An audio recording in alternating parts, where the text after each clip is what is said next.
Bonjour, après le crowdfunding immobilier et les levées de fonds tout à l'heure, eh bien, je vous retrouve pour parler de finances personnelles.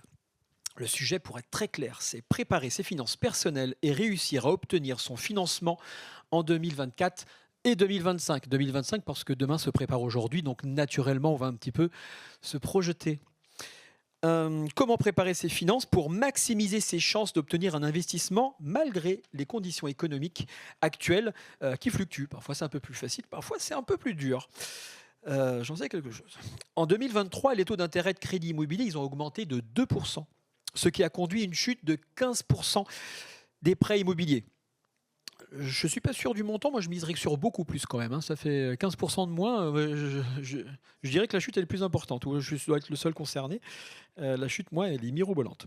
Cependant, il est toujours possible d'obtenir un financement à condition de bosser son dossier bancaire de manière adaptée. On parlait dans la session précédente, il était question de professionnalisation. En fait, il faut élever le level. Il faut être presque aussi un professionnel du financement. Il ne faut pas remplacer le banquier pour autant, mais il faut plus que jamais le comprendre, de manière à poser les actions qui conduisent au résultat d'obtenir son financement. Il faut presque soi-même être meilleur, plus professionnel. Excusez-moi, je reprends un petit peu le fil. Des conditions d'avoir un dossier financier et un apport personnel. En effet, 80% des dossiers de financement sont acceptés lorsqu'il y a un petit peu d'apport, vraisemblablement, à partir de 10% ou plus. Nos intervenants vont partager leur stratégie pour naviguer dans ce contexte économique difficile. Excusez-moi, j'ai tourné mon anti-sèche, mais une faute avouée est toujours pardonnée, alors je le dis avec beaucoup de clarté. Développement de la première thématique, nous allons d'abord parler optimiser ses finances personnelles pour obtenir un financement. C'est pareil, tout au long de la journée, il y a quelques mots-clés quand même qui sont revenus. L'humain, pour avoir un bon pitch, que ça prévalait presque sur les métriques qu'on peut renseigner dans des dossiers. La préparation mentale, lorsqu'il était question tout à l'heure du côté, le lien entre la sportivité et la capacité à obtenir du résultat, eh bien, avant de se lancer comme ça dans une demande de financement un petit peu à l'emporte-pièce, cette partie de préparation, comme dans tout projet, en fait, elle semble essentielle. Et donc, la première thématique, c'est optimiser ses finances personnelles pour obtenir son financement. En 2023, 60% des emprunteurs ont un taux d'emprunt inférieur à 33%. Quelles sont les étapes pour optimiser ses finances personnelles avant de solliciter un prêt immobilier? J'aimerais que vous nous partagiez les erreurs courantes que les investisseurs font lorsqu'ils présentent leur dossier bancaire. Et est-ce que vous pourriez rappeler comment calculer et ajuster son taux d'endettement pour ne pas dépasser les 35%, si vous avez des trucs et astuces? Alors bon, j'ai posé 2 questions en une, je complexifie un peu le sujet, je vais les séparer. Quelles sont les erreurs courantes que les investisseurs font lorsqu'ils présentent leur dossier bancaire? Oh, je viens de commettre une erreur. Je vais d'abord vous laisser vous présenter. C'est le stress, ça. Romain, est-ce que tu peux me parler de toi, qui tu es, ce que tu fais, sans rentrer dans le thème du sujet? Et je vais reprendre le sujet après avoir présenté tout le monde, d'accord? Romain, s'il te plaît. Alors moi, je m'appelle Romain Lehmann, j'ai 38 ans. Je suis franchisé à Dax, dans les Landes. Et je suis investisseur à titre personnel. J'investis sur Pau et je suis président d'un club d'entrepreneurs local sur Dax. Merci. Grégory? Grégory Dian, 45 ans, je suis investisseur immobilier depuis près de 20 ans et j'ai monté plusieurs business dans l'immobilier. Courtier en crédit immobilier pendant près de 10 ans. Aujourd'hui, société de gestion locative, principalement spécialisée dans la colocation.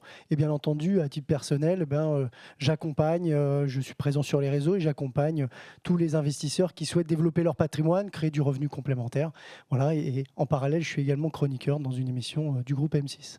Super. Sonine? Bonjour, Sonine Henry. Moi, je suis investisseuse immobilier. J'ai quitté mon job salarié en 18 mois en optimisant des stratégies. Actuellement, je suis expert comptable. Du coup, j'ai monté mon cabinet d'expertise comptable et je suis également expert en conseil patrimonial.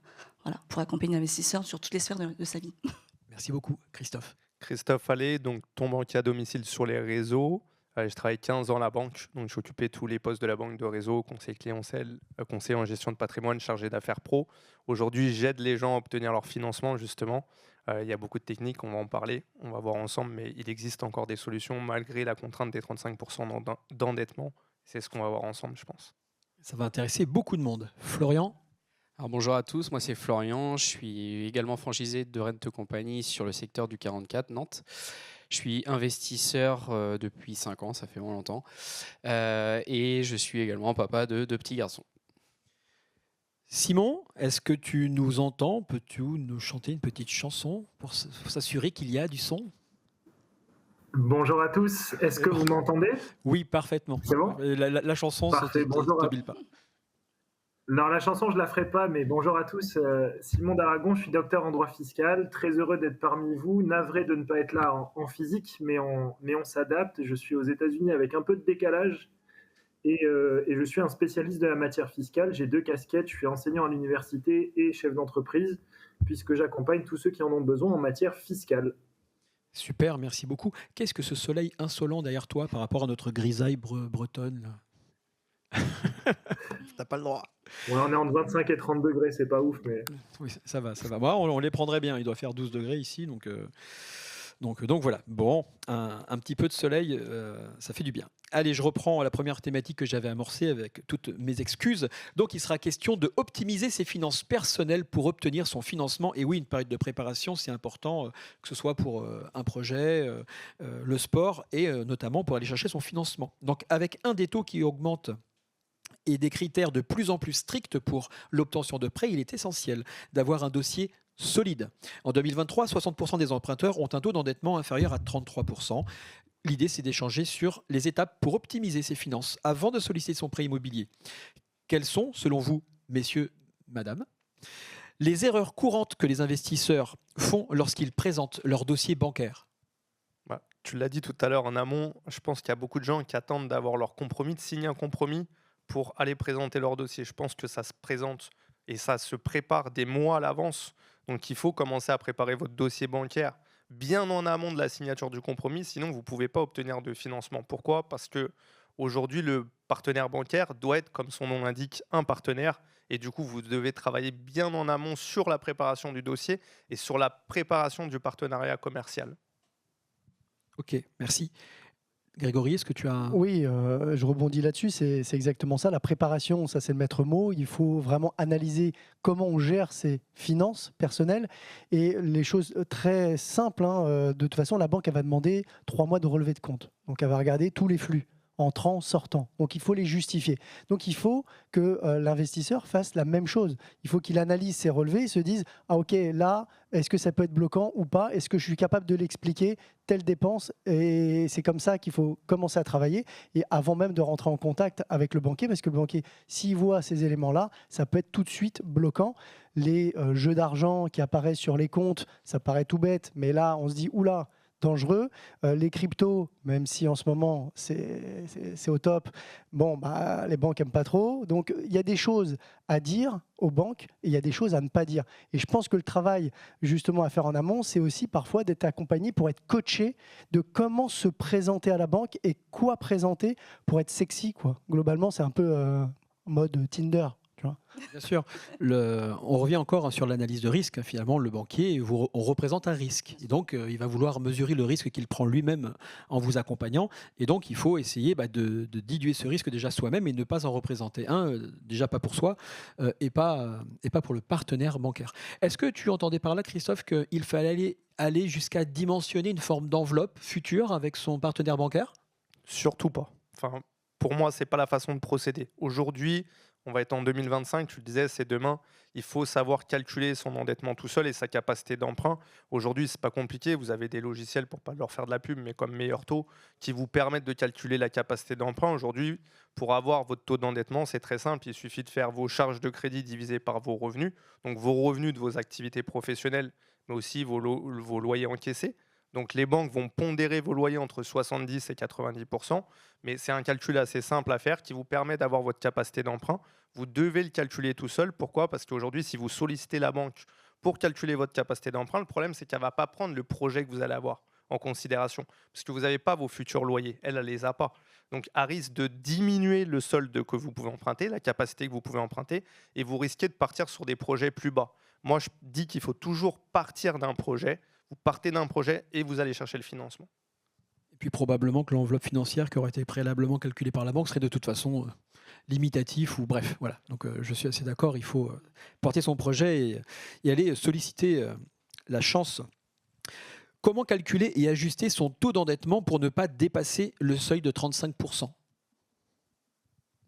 Répète. Parce que Comment calculer et ajuster son taux d'endettement pour ne pas dépasser le seuil de 33%? je pense qu'il vient de répondre à la question pour calculer Non. le taux d'endettement. En fait, l'idée, c'est d'avoir des tips. Par exemple, vous avez des emprunts Louer meublé, par exemple, aussi. Pour oui, majorer, justement. adapté à un mode d'exploitation parce qu'il serait sur une fiscalité favorable. Voilà, là, ce que ça m'inspire, ce serait par exemple renégocier la garantie de son prêt. Parfois, lorsque on le prend à la banque, il va y avoir un certain taux. Si vous l'externalisez, Tu parles c'est de un l'assurance exemple. emprunteur, notamment. Par exemple, oui, tout à fait. Bon, vous allez mécaniquement baisser les charges et donc forcément augmenter un petit peu le taux d'endettement. C'est un exemple, c'est ce que j'aurais Bien sûr. probablement répondu à la question. Tu peux également prolonger tes crédits en cours. Exactement. Tu peux renégocier avec la banque de rallonger de 2-3 ans ton crédit. Ça va baisser ta mensualité, ça va donc baisser tes charges. De toute façon, c'est un mécanisme qui est logique. C'est soit tu arrives à baisser tes charges, soit tu arrives à augmenter tes revenus. Donc il y a aussi la possibilité d'essayer d'aller chercher des revenus. On l'oublie souvent, mais essayer d'aller négocier avec, quand on est salarié, avec son employeur. Les gens n'osent pas forcément demander, mais d'aller chercher même 100 € de plus, ça permet d'augmenter sa capacité d'endettement. Et puis baisser les charges, oui, assurance emprunteur, en délégation, et puis derrière, rallonger les crédits, réaménager. Ça, c'est des techniques qui se font, il y en a encore d'autres, j'imagine. Après, je pense qu'on s'en moque honnêtement du taux d'endettement. Enfin, aujourd'hui, tu ne vas pas aller chercher un taux d'endettement. Au bout de 2-3 biens, tout le monde est bloqué par le taux d'endettement à 35%. Donc je pense qu'aujourd'hui, les banques ont la possibilité de déroger pour 20% de leur dossier déjà.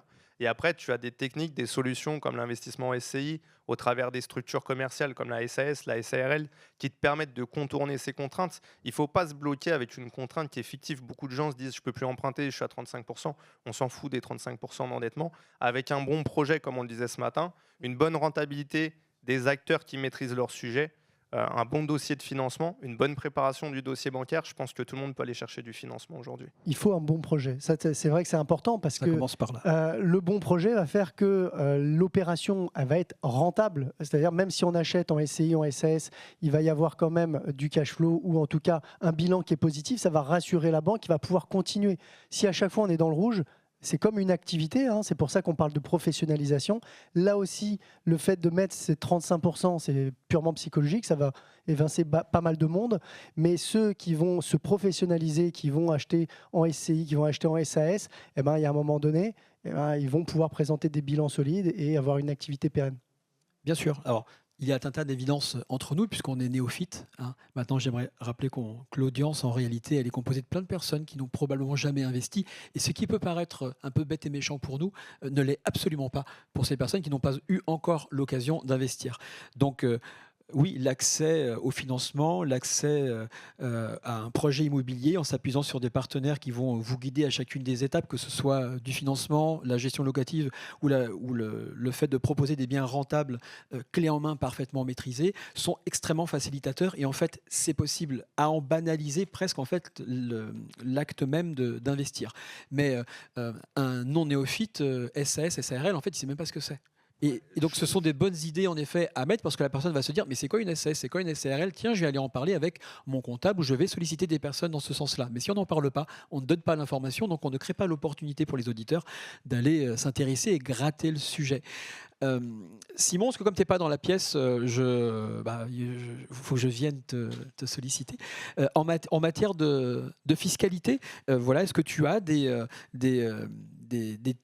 tips ou est-ce qu'il y a, selon toi, des choses qui permettent de calculer, d'ajuster? Donc ajuster, ça veut dire l'art de faire fondre un petit peu son taux d'endettement dans une situation pourtant qui reste presque identique, de manière à maximiser les chances d'avoir son financement, s'il te plaît. Que je veux faire qui est assez amusante et assez d'actualité. Alors j'ai entendu Christophe et une autre personne s'exprimer sur l'aspect bancaire. Je suis désolé, j'ai pas retenu le prénom de la deuxième personne. Grégory peut-être. Grégory, tout à fait. C'est assez amusant parce que j'ai beaucoup aimé le discours sur il faut trouver un moyen d'augmenter ses revenus et de baisser ses charges. Ça m'a fait penser à la situation de l'État français actuel. En fait, il faut trouver des recettes supplémentaires et baisser les dépenses pour essayer de relever un peu la situation économique du pays. Donc ça m'a fait sourire parce qu'au final, le débat est le même, qu'on soit un particulier ou qu'on raisonne de manière plus générale dans on va dire dans l'ensemble de l'État, dans une société ou qu'on soit un particulier. En fait, le raisonnement est toujours le même, essayer d'assainir sa situation. Donc ça, c'est un premier point, je trouve, qui est intéressant et qui est assez général.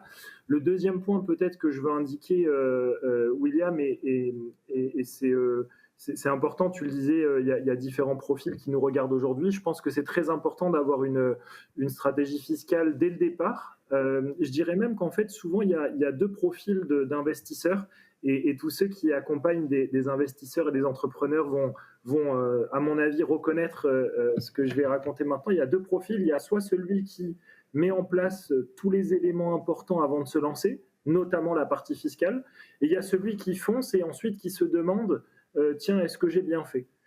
Et je crois que c'est important de dire qu'il n'y a pas de bon ou de mauvais profil. On n'est pas là pour juger un profil particulier, mais il faut savoir quand même dans quelle case on est. Est-ce qu'on est plutôt est-ce qu'on a plutôt un tempérament prudent ? Et dans ce cas-là, il faut tout sécuriser avant, parce que si on ne sécurise pas avant, on ne va pas franchir le pas.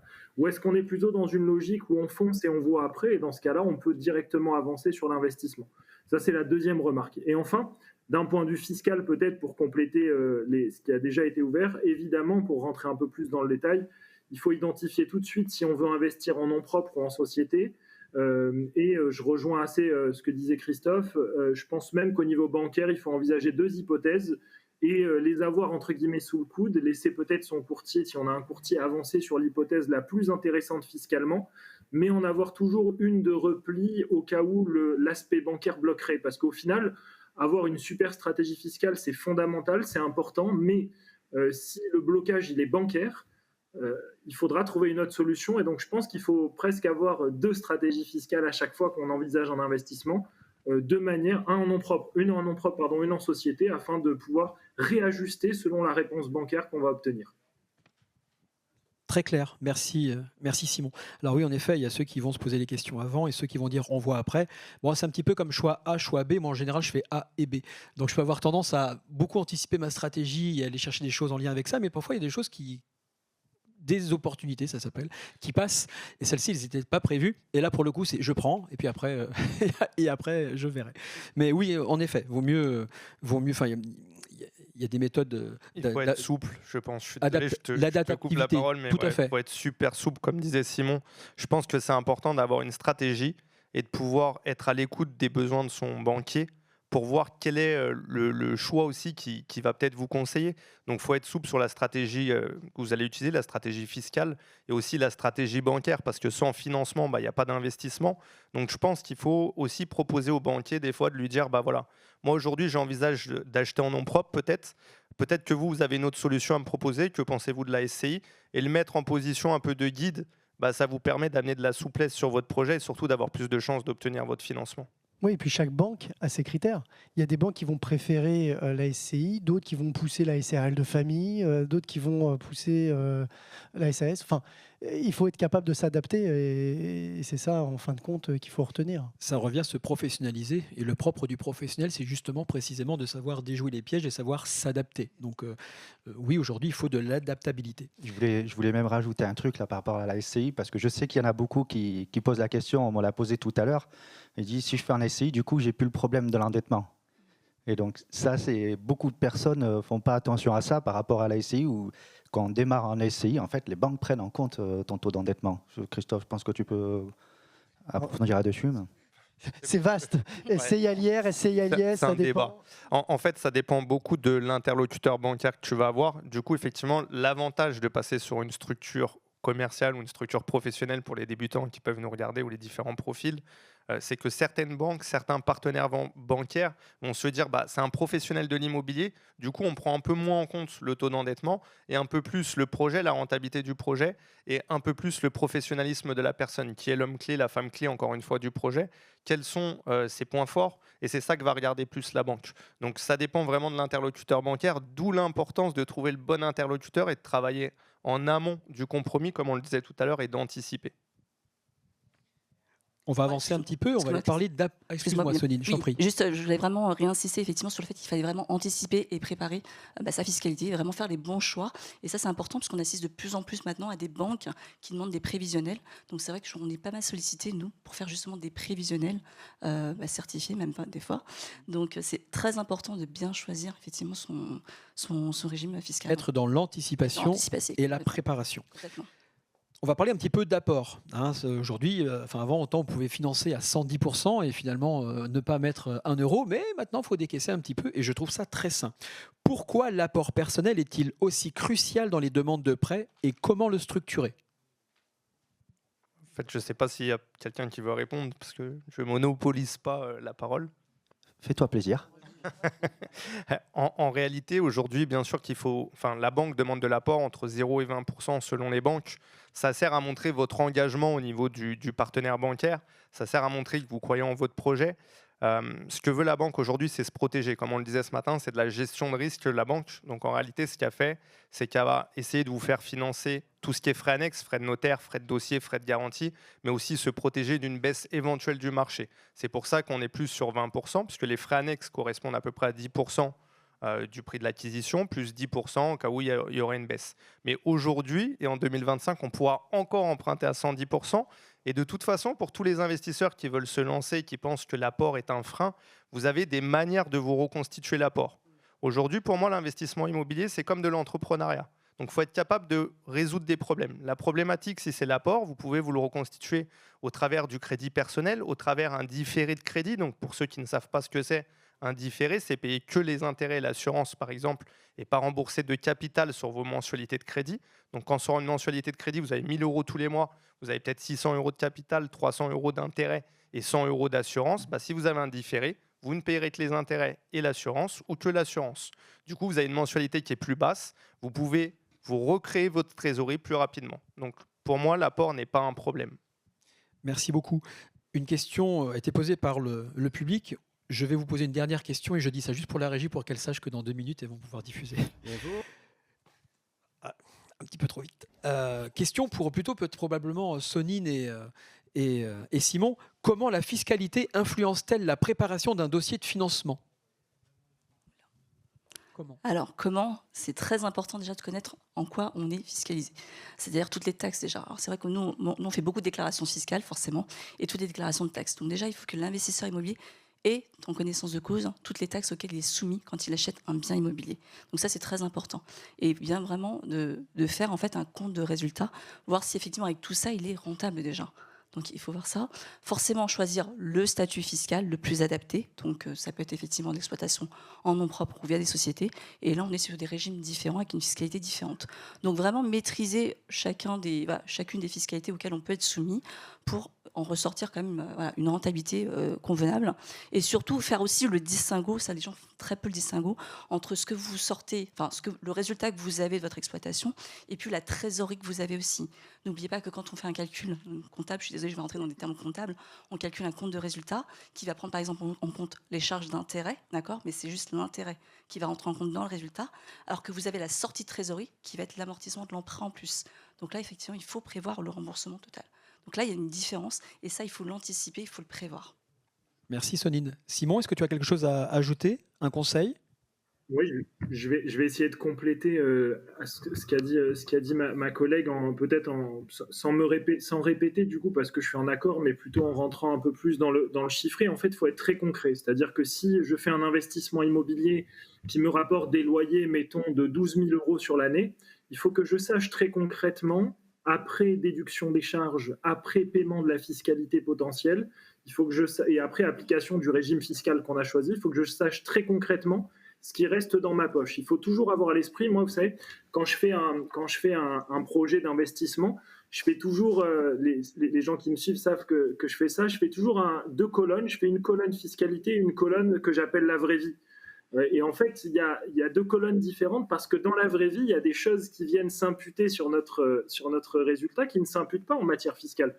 Le crédit n'est pas déductible fiscalement. On peut déduire que les intérêts d'emprunt. Et en fait, de faire ce tableau-là et de dissocier la fiscalité et ce qui se passe dans la vraie vie, ça permet, en fonction du choix du régime fiscal, d'identifier combien concrètement il me reste à la fin. Et enfin, deuxième précision, je me permets, je suis un tout petit peu plus long que ma collègue, mais je me permets cette deuxième précision. On est aujourd'hui dans une phase d'actualité fiscale qui est très importante, puisque les régimes fiscaux sont en train potentiellement d'évoluer. Ceux qui me suivent savent que je suis très à l'écoute de ce qui se passe en ce moment. On va avoir une loi de finances qui pourrait être adoptée qui va être adoptée avant la fin de l'année et qui pourrait modifier largement un des régimes fiscaux qu'on utilise beaucoup. Donc il faut être très à l'écoute également de ce qui se passe dans l'actualité, parce que ça peut impacter notre stratégie d'investissement et il faut savoir s'adapter. On le dit, je pense qu'on le dit tous depuis tout à l'heure sur l'ensemble du plateau. Il faut savoir être souple et adapter ses stratégies. On peut malheureusement pas connaître l'avenir. Par contre, ce qu'on peut faire, c'est maîtriser ce qui se passe au fur et à mesure du temps et adapter sa propre stratégie. Bon, les mots-clés finalement qui reviennent sur les mêmes, l'adaptabilité, l'anticipation, la préparation. Il a également été question d'un autre mot-clé, c'est la professionnalisation. Alors, bon, a priori, tout ce dont tu parles, ça va beaucoup impacter la fiscalité des particuliers.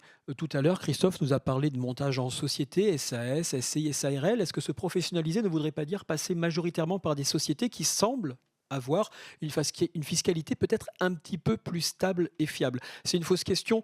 Je serais quand même ravi d'avoir ton retour, mais c'est une fausse question en ce sens que je dois avancer et je vais passer au thème supplémentaire, mais je pense que c'est quand même c'est un sujet et peut-être même un début de solution pour certains et ne pas trop subir les changements intempestifs comme ça de fiscalité, de recalage et de machin et de trucs. Ce qu'on observe, c'est que professionnellement, c'est quand même un peu plus stable, ce qui ne veut pas dire que ça ne changera jamais.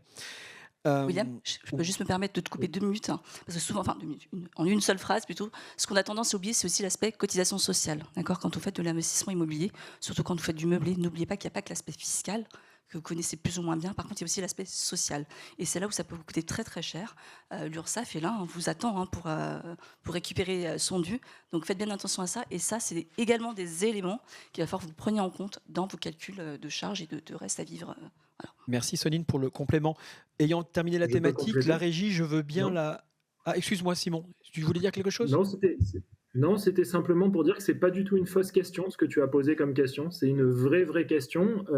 Il y a plus de stabilité sur la fiscalité des sociétés. Par contre, il peut quand même y avoir des évolutions. En ce moment, on parle d'une modification de la fiscalité sur les dividendes notamment, mais c'est vrai que dans le process global de fiscalité, c'est beaucoup plus stable, tu as raison, donc c'est pas une fausse question. Je confirme que tu as raison de la soulever. Merci. Ayant terminé la thématique, la régie, je veux bien la question en live, s'il vous plaît. Merci. Bonjour, Jonathan, 35 ans, marié, 2 enfants. Je suis propriétaire de ma résidence principale et d'un petit studio en locatif en parallèle. Et je me rends compte que j'arrive au plafond de mon taux d'endettement et d'avoir des difficultés au niveau du financement. Et je voulais avoir votre avis concernant en fait la suite des événements pour pouvoir continuer à développer mon patrimoine, savoir s'il fallait que je me structure, s'il faut que je m'associe, si je dois monter une SCI, voilà, si je peux continuer aussi en nom propre par d'autres biais. Donc voilà, l'objet de ma question. Bon, on a tous entendu la question, je vais formuler une forme de réponse parce que finalement tout a été dit juste avant. Diminuer autant que possible les charges, avoir un relevé bancaire le plus propre qui soit pour ne pas alerter puisque le conseiller bancaire va analyser du risque et essayer d'augmenter les revenus. Alors, si vous êtes salarié, changez de poste ou demandez simplement une augmentation si bête que ça puisse paraître, mais aussi optimiser ses investissements locatifs. Souvent, je vois des gens qui veulent empiler, on finit par faire le millefeuille français.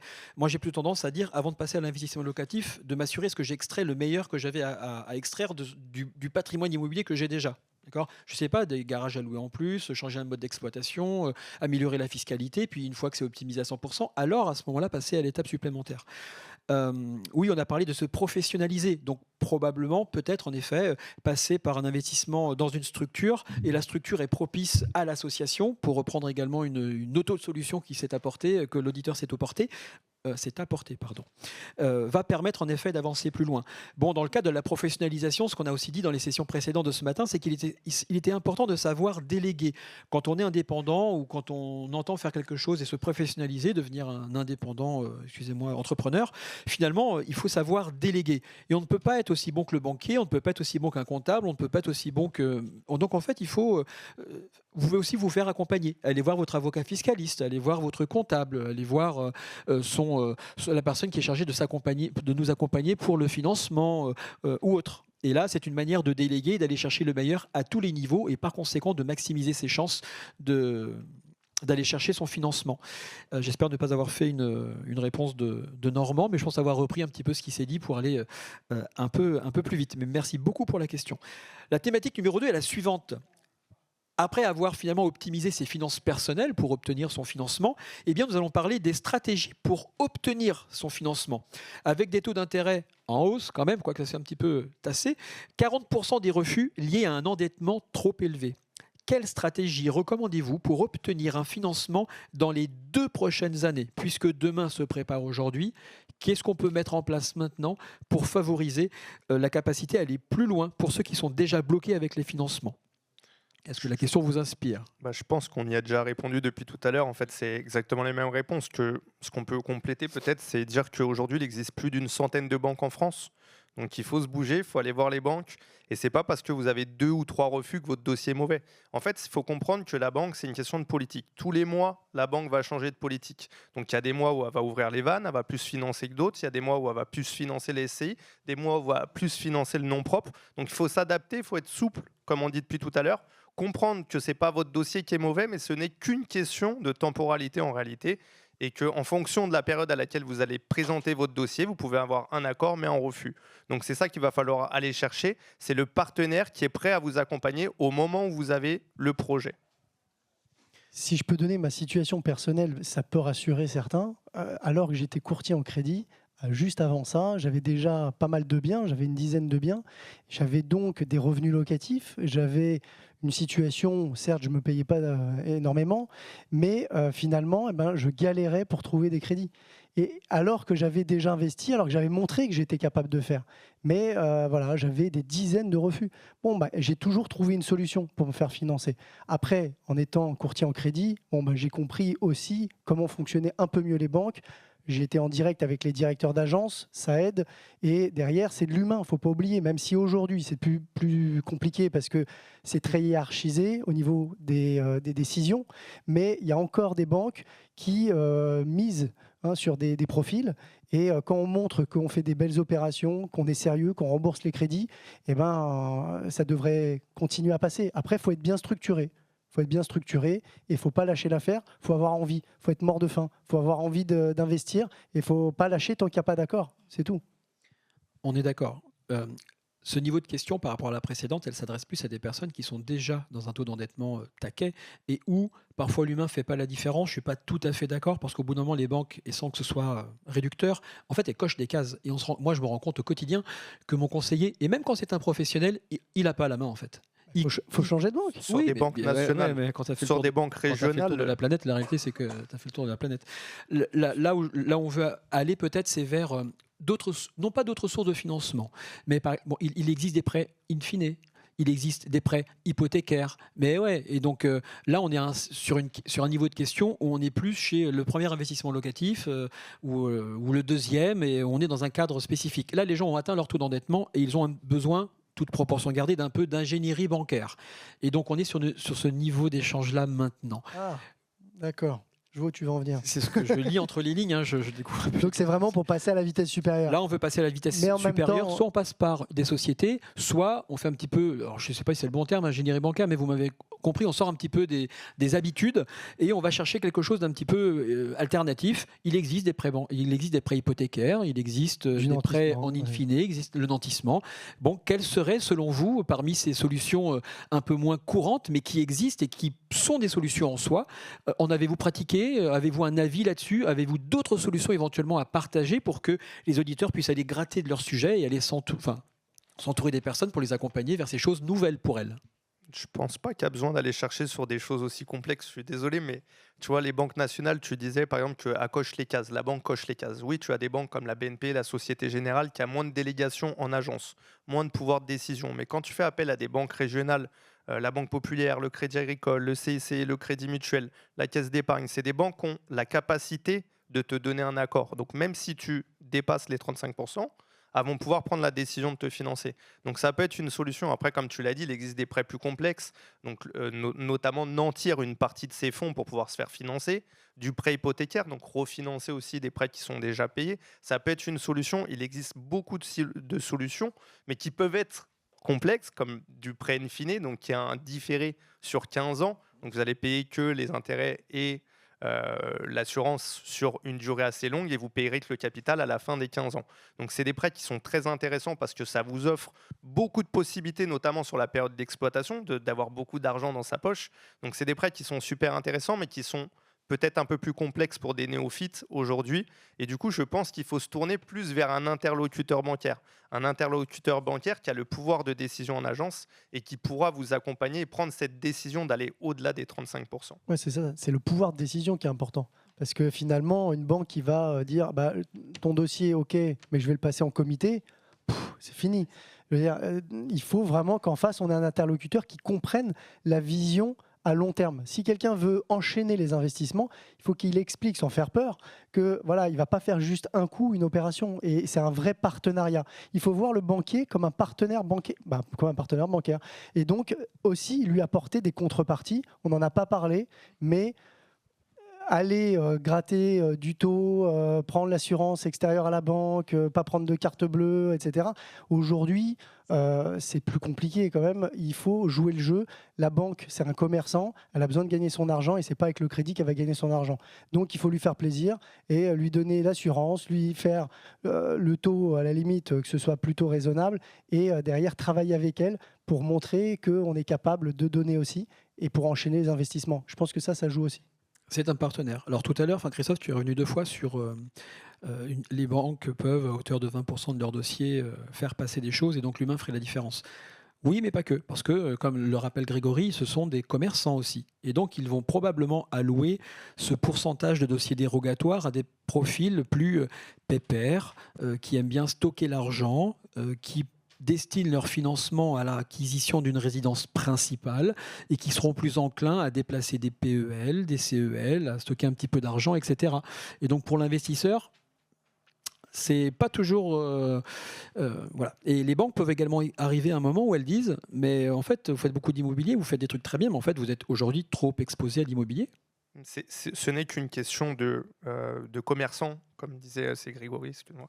Comme disait Grégory, en fait, c'est vraiment du commercial. C'est la banque, elle est là pour gagner sa vie. Donc, si tu lui donnes des produits et services, même si tu es investisseur, elle va avoir envie de t'accompagner. Si aujourd'hui tu joues le jeu avec elle, tu la recommandes comme je disais ce matin, tu lui mets un bon avis Google parce que c'est un commerçant, derrière elle veut faire du business, tu ramènes du monde, tu souscris des assurances, de la téléphonie, crois-moi que même si tu es investisseur, elle va t'accompagner. Par contre, si tu es là en train de gratter un taux, les frais de dossier et tout, que tu joues pas le jeu, bien évidemment que tu n'es pas le client favori, comme tu dis, sur les 20% de dossiers pour lesquels elles peuvent déroger, c'est 70% pour de la résidence principale. Donc effectivement, il peut y avoir une appétence plus pour quelqu'un qui va acheter de la résidence principale que quelqu'un qui veut faire du locatif. Ok, très bien. Merci Christophe. Je titille un peu, mais c'est en poussant un petit peu dans les retranchements que je vous fais ressortir les... Mais de toute façon, c'est pas noir ou blanc. Il y a un moment donné, encore une fois, il y a de l'humain. Il faut convaincre. En banque, on arrive avec un projet et il faut aller, comme dans le business, monter une entreprise demain, vous faites un business plan, vous allez essayer de lever de l'argent pour réaliser ce business. C'est exactement pareil. Donc il faut que la banque, elle y croit aussi et qu'elle voit le sérieux. Qu'est-ce qui a déjà été fait et qu'est-ce qui, a priori, est maîtrisé en risque. C'est tout. Bien sûr. Bon, pour sortir un tout petit peu de l'immobilier, une question qui va un peu plus s'adresser à Sonine et à Simon. Une entreprise qui souhaite investir, elle a besoin de lever des fonds, ce n'est pas forcément pour de l'immobilier, mais elle a besoin d'argent, elle a besoin de liquidité, il y a un projet derrière. Ce matin, il a été dit que finalement l'humain faisait la différence. Et je m'en réjouissais que l'homme avec un grand H, la valeur première d'une société, c'était elle qui faisait la différence au travers ses qualités intrinsèques, son profil, son discours et la qualité de son pitch. J'aimerais qu'on revienne quand même malgré tout un peu aux mathématiques, que j'aime beaucoup.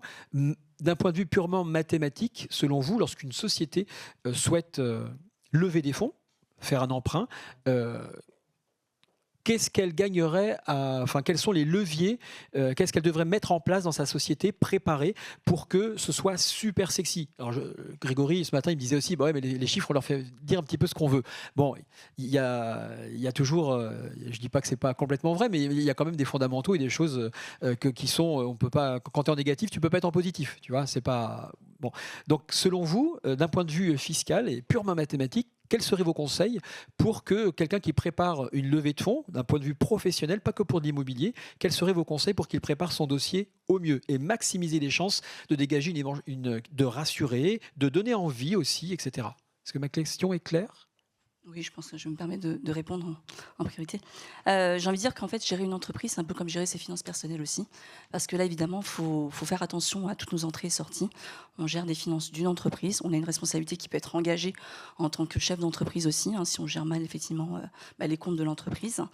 Donc, en fait, c'est vraiment surveiller, effectivement, vos fournisseurs, régler assez rapidement les fournisseurs. Alors, on entend souvent qu'il faut jouer aussi sur les délais de règlement, mais dans l'optique effectivement de lever des fonds, c'est apurer le maximum la dette en fait, que ce soit la dette effectivement au niveau de la fiscalité forcément, du social, des fournisseurs, c'est montrer vraiment un joli bilan, on va dire, où les dettes sont apurées, où les créances clients rentrent assez rapidement.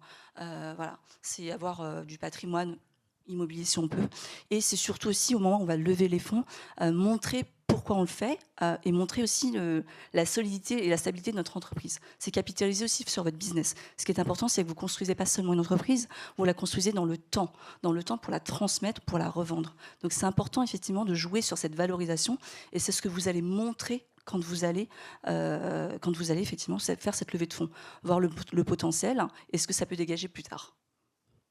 Merci Sonine. Simon, est-ce que tu peux éventuellement compléter s'il te plaît ? Oui, bah alors je suis entièrement d'accord et je lirai un petit peu comme l'a fait Sonine, je lirai un petit peu le besoin de lever des fonds avec la question de la revente de l'entreprise, puisqu'en réalité, il y a un seul critère qui compte finalement, et tu l'as dit, c'est des mathématiques, c'est le résultat, qu'on le veuille ou non, c'est le résultat et d'avoir un bilan sexy, ça change tout. Alors, je donnerai peut-être une recommandation très, très concrète, le genre de choses qu'on peut faire quand on envisage de vendre sa boîte ou de lever des fonds. Je pense qu'il faut se poser la question de toutes les charges. Je pense à deux éléments fondamentaux. Le premier, c'est qu'il faut réfléchir potentiellement à baisser sa rémunération et à baisser de combien on se paye très concrètement, pour envisager de faire un meilleur résultat sur l'année. Ça, c'est le premier point, et donc d'augmenter la valorisation de son entreprise. Et le deuxième point, et c'est un petit point de mise en garde, j'en profite au passage, quand on a un business, une société commerciale, généralement, on a le raisonnement en fin d'année, on arrive au mois de novembre ou de début décembre, et on se dit, je vais faire un résultat, par exemple, de 200 000 €. Donc, je vais en profiter en novembre ou en décembre pour passer un peu des charges, investir ou passer un peu des charges diverses et variées pour baisser un peu mon résultat et baisser ma fiscalité. Ça, c'est très clairement un comportement que je ne recommande pas de manière générale, sauf si c'est pour de l'investissement évidemment, mais c'est un comportement que je ne recommande pas parce que ça va forcément faire baisser le résultat de l'entreprise. Et donc, que ce soit pour la revente ou pour la levée de fonds derrière, ce sera plus complexe. C'est très sain comme conseil, et je suis content de l'entendre. Dans nos sociétés, on a une gestion très rigoureuse, et en même temps, chaque entrepreneur va dire ça, mais nous, par exemple, on ne pratique pas ce que préconise la loi LME, paiement 45 jours fin de mois, etc. Nous, on paye tout de suite. On règle, et après, on se fait régler, et à la fin de la journée, on doit rien à personne. Que ce soit les succursales ou les franchisés, c'est le même fonctionnement. Exactement. On règle, c'est terminé, c'est payé, il n'y a pas de crédit, il n'y a pas de machin, c'est très simple. À la fin de la journée, il n'y a pas d'argent, on doit de l'argent à personne. On connaît la position du compte et voilà, on ne se retrouve pas avec des sommes d'argent stockées temporairement. On se dit tout va bien, on est riche, et on se fait une grosse rémunération. Il n'y a pas de ça. On a la réalité du terrain tout de suite. Et donc les structures se portent bien et parfois on avait curieusement des conseils de comptables qui disaient mais il y a beaucoup d'argent, vous allez payer de l'IS, dépenser, acheter des camions, floquer-les, etc. Mais non, c'est très simple. Nous, on est prêt à payer encore plus d'impôts sur la société. C'est une bonne chose d'une certaine manière. Et donc, on a chez nous une rigueur autant dans les travaux La projection des espaces, les travaux, on rentre vraiment dans le détail, on va très loin parce que c'est très processisé, c'est pas pour rien, c'est pour l'atteinte d'objectifs et donc la satisfaction client, mais également dans nos gestions au quotidien d'un point de vue purement comptable, pas de dette. Il n'y a pas de machin, il n'y a pas de truc, c'est très sain. On doit payer plus d'IS, on paiera plus d'IS. Mais c'est très sain aussi de payer de l'IS, c'est le reflet de quelque chose qui est plutôt très positif malgré tout. Donc je suis vraiment ravi de ton conseil qui est très réfléchi et extrêmement sain. Et ça fait du bien. Merci beaucoup. Je vais me permettre de conclure parce que le temps joue toujours un petit peu contre nous. Eh bien, et je n'ai pas anticipé ma conclusion. Et pendant que tu regardes ta conclusion, je voulais rebondir justement sur ce bilan. Il est hyper important quand on fait de l'investissement immobilier et qu'on est entrepreneur, parce qu'on parle aussi à des entrepreneurs. En général, il y a déjà une démarche d'entrepreneur quand on fait de l'immobilier, mais quand on a un beau bilan, c'est vrai que ça facilite les choses en banque, forcément. Et je pense que c'est hyper important de justement monter un business rentable aussi pour investir en immobilier et avoir ce cercle vertueux pour justement, après il y a des techniques, et là Simon connaît mieux que moi, mais des régimes Murphy pour remonter les dividendes, etc., holding, SCI, etc. Mais donc il y a plein de stratégies à mettre en place, mais quand on a déjà un bon business à la base, eh ben, on peut faire plein de choses intéressantes. C'est la base de tout, faut que les fondations soient saines. Je vais parler avec la construction, parce que je construis aussi, je fais autant de rénovation que de construction neuve. Et en effet, ça commence par des bases solides, des fondations solides. Et les bonnes fondations, c'est d'avoir un bon projet, une société solide, une activité solide, bien administrée, bien gérée. Et ça, c'est créateur d'argent après à optimiser. En tout cas, pour conclure, nous avons vu qu'en 2024-2025, il sera crucial de préparer ses finances personnelles. Et là, ça a trait à la préparation pour réussir à obtenir son financement. Et ce, malgré des hausses d'intérêt et des critères plus stricts. Une bonne gestion de l'apport personnel, une fiscalité optimisée et un dossier bancaire bien structuré sont les clés pour accéder à des financements, même dans ce contexte difficile. Merci à toutes et à tous pour votre présence. Merci Simon, merci Romain, Grégory, Sonine, Christophe et Florian. Excellente journée.